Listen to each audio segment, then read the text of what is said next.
एक बार पुनः आपसे रूबरू होने का मौका मिला है जीके जीएस के इस महत्वपूर्ण सेशन में। क्लास को शुरू करें इससे पहले आप लोग क्लास को भी शेयर कर देंगे अपने मित्रों में।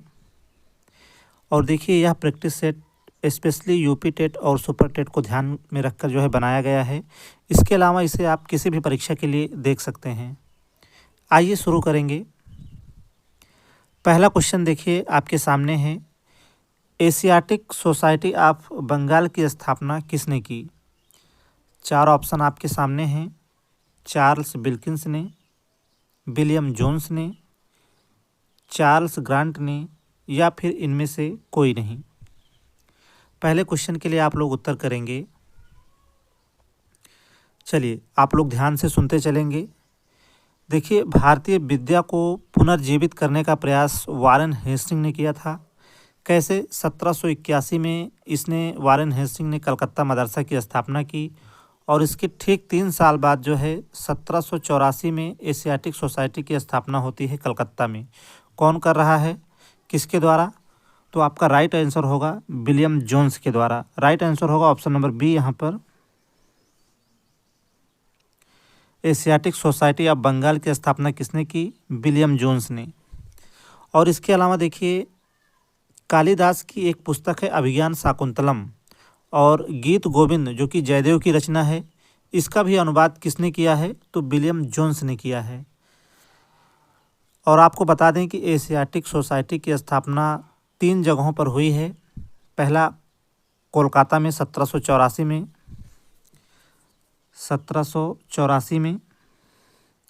और इसके बाद देखिए 1804 में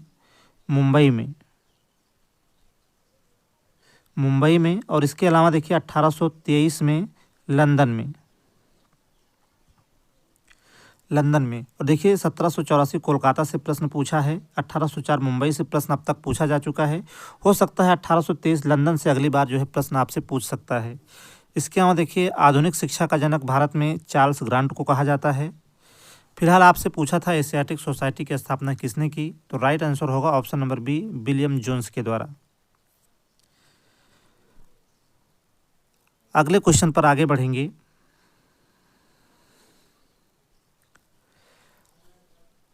आठ अप्रैल 1929 को केंद्रीय असेंबली दिल्ली में बम जो है किसने फेंका था?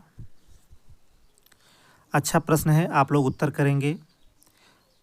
ऑप्शन ए में दिया है भगत सिंह सुखदेव ने, बी में दिया है भगत सिंह राजगुरु ने, सी ऑप्शन में दिया है भगत सिंह और बटुकेश्वर दत्त ने, और डी में दिया है भगत सिंह और चंद्रशेखर आज़ाद ने। चलिए आप लोग जवाब करेंगे।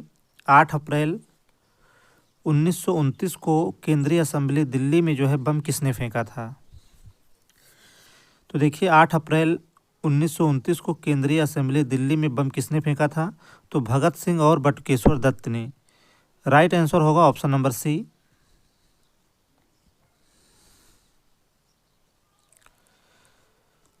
आइए अगले क्वेश्चन पर चलेंगे।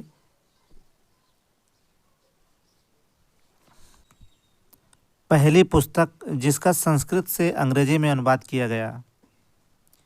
ऑप्शन में देखिए मनुस्मृति दिया गया है, भगवत गीता, अभिज्ञान शाकुंतलम का, या फिर पंचतंत्र का। आप सभी को बताना है कि पहली पुस्तक जिसका संस्कृत से अंग्रेजी में अनुवाद किया गया वह कौन सी है।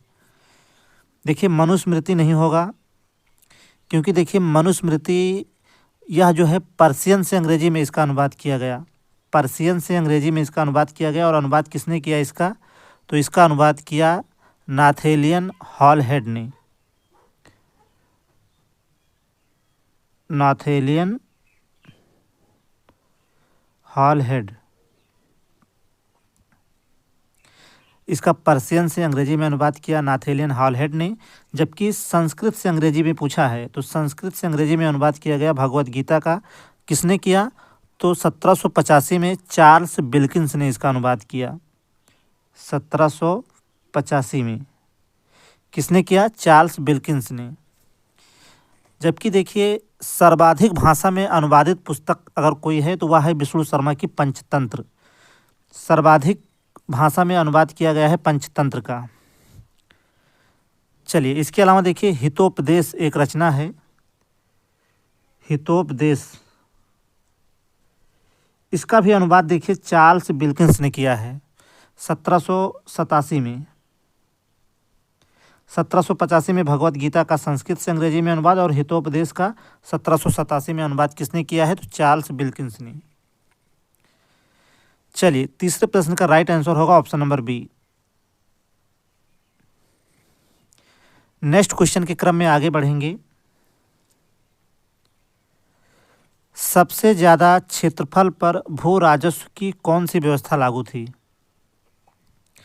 प्रश्न को आप लोग ध्यान से देखेंगे। सबसे ज्यादा क्षेत्रफल पर भू राजस्व की कौन सी व्यवस्था लागू थी?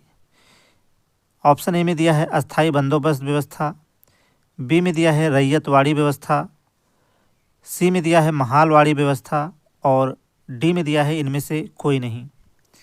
आपको बताना है कौन सबसे अधिक क्षेत्रफल पर जो है लागू थी, आपसे यही पूछ रहा है कौन सी व्यवस्था। देखिए ब्रिटिश राज्य में भू राजस्व वसूली की 3 व्यवस्था लागू थी, अस्थायी बंदोबस्त, रैयतवाड़ी और महालवाड़ी व्यवस्था। तो देखिए 19% भाग पर कौन सी व्यवस्था लागू थी? तो अस्थायी बंदोबस्त, और उसके बाद 30% भाग पर महालवाड़ी और 51% भाग पर जो है रैयतवाड़ी व्यवस्था। 51% भाग पर आपसे पूछा था कौन सबसे अधिक क्षेत्रफल पर लागू थी, तो आपका राइट आंसर होगा रैयतवाड़ी व्यवस्था। सबसे ज़्यादा क्षेत्रफल भू राजस्व की कौन सी व्यवस्था लागू थी? तो रैयतवाड़ी व्यवस्था। राइट आंसर होगा ऑप्शन नंबर बी।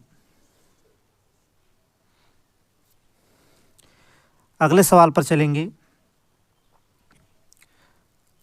1857 के विद्रोह को दबाने के क्रम में कौन जो है दिल्ली में मारा गया था?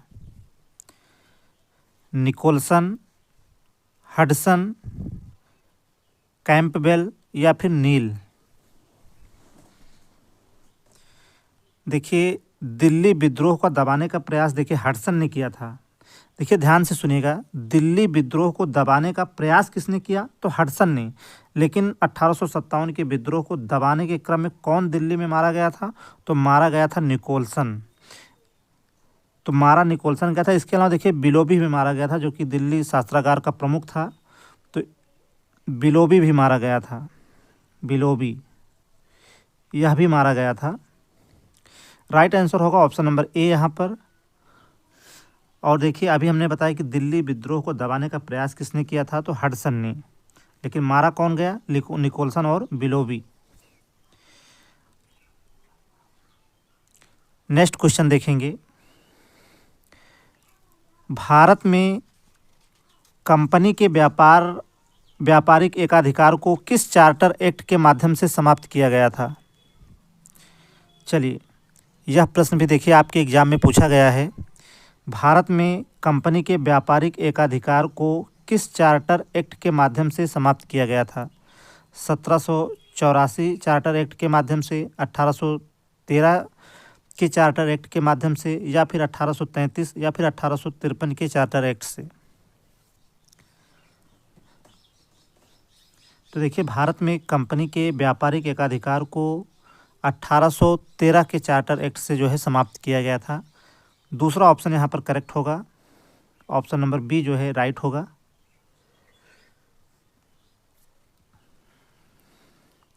आइए अगले सवाल पर चलेंगे। केंद्र स्तर पर पहली बार द्विसदनात्मक विधानमंडल की स्थापना किस अधिनियम के द्वारा की गई? महत्वपूर्ण प्रश्न है, आपके परीक्षा में पूछे जाने की पूरी संभावना रहेगी। पूछा है केंद्र स्तर पर पहली बार द्विसदनात्मक विधानमंडल की स्थापना किस अधिनियम के द्वारा की गई? चलिए 1853, 1909, 1919 के अधिनियम के द्वारा, और डी में दिया है 1935 के अधिनियम के द्वारा। महत्वपूर्ण प्रश्न है, आप लोग ध्यान देंगे। देखिए 1919 में प्रांतों में द्वैध शासन लगाया गया था। सबसे पहले प्रांतों में द्वैध शासन लगाया गया। 1919 में प्रांतों में द्वैध शासन लगाया गया था और 1935 के अधिनियम से प्रांतों से द्वैध शासन को समाप्त किया गया। 1935 के अधिनियम से द्वैध शासन को समाप्त किया गया।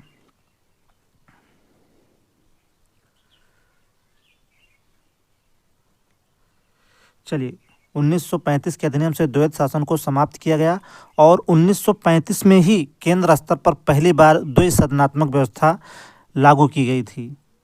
तो यहाँ आपसे केंद्र स्तर पर पूछा है कि पहली बार द्विसदनात्मक विधानमंडल की स्थापना किस अधिनियम के द्वारा की गई, तो आपका करेक्ट आंसर हो जाएगा ऑप्शन नंबर डी। देखिए, हमने बताया कि प्रांतों में द्वैध शासन कब लगाया गया, तो 1919 में, और प्रांतों से द्वैध शासन को समाप्त भी जो है 1935 के अधिनियम से किया गया और 1935 में ही केंद्र स्तर पर पहली बार द्विसदनात्मक विधानमंडल की स्थापना की गई थी। डी राइट आंसर हो जाएगा। चलिए, उम्मीद है उत्तर आपको पूरी तरह से स्पष्ट होगा।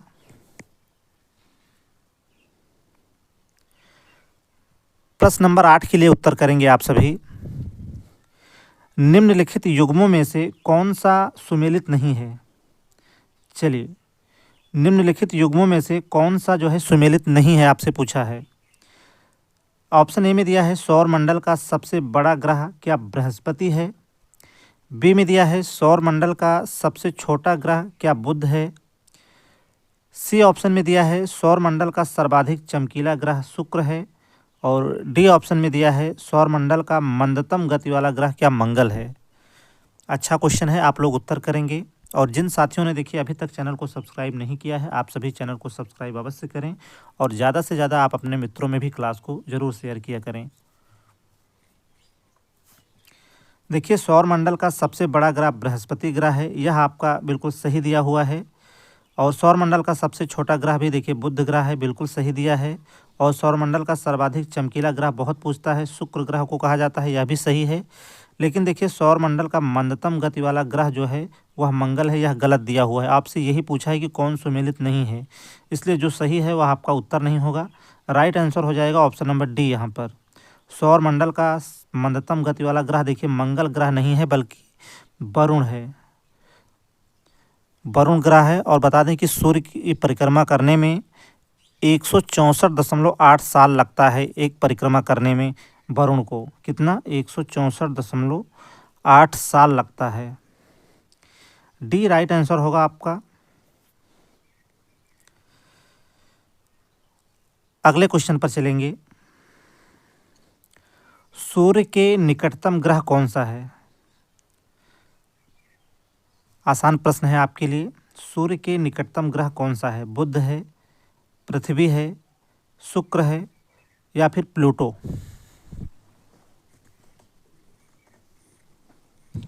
चलिए, प्लूटो तो वैसे भी हमारा उत्तर नहीं होगा।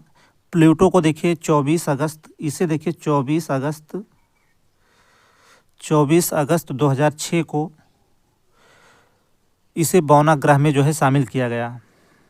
चलिए, इसे बौना ग्रह में शामिल किया गया प्लूटो को 24 अगस्त 2006 को। और पूछा है सूर्य के निकटतम ग्रह कौन सा है, तो बुध आपका राइट आंसर होगा। 9वें प्रश्न का सही जवाब होगा ऑप्शन नंबर ए। जबकि सौरमंडल का सबसे चमकीला ग्रह शुक्र ग्रह है, अभी हमने आपको बताया। चलिए, नेक्स्ट क्वेश्चन देखेंगे। ध्वनि की गति किसमें अधिकतम होती है? चलिए, ध्वनि की गति किसमें जो है अधिकतम होती है? ठोस में, द्रव में, गैस में या फिर निर्वात में? 10वें प्रश्न के लिए आप लोग उत्तर करेंगे। तो देखिए, ध्वनि की गति किसमें अधिकतम होती है, तो ठोस में। पहला ही ऑप्शन जो है करेक्ट होगा। चलिए, राइट आंसर होगा ऑप्शन नंबर ए। अब आप लोग बताएंगे सेशन कैसा रहा। और देखिए, सेशन आपको यदि पसंद आया तो अपने दोस्तों में भी क्लास को शेयर करें। देखिए, यूपी टेट भी होगा और सुपर टेट भी होगा। समय भले ही लगे लेकिन परीक्षाएं दोनों होनी हैं।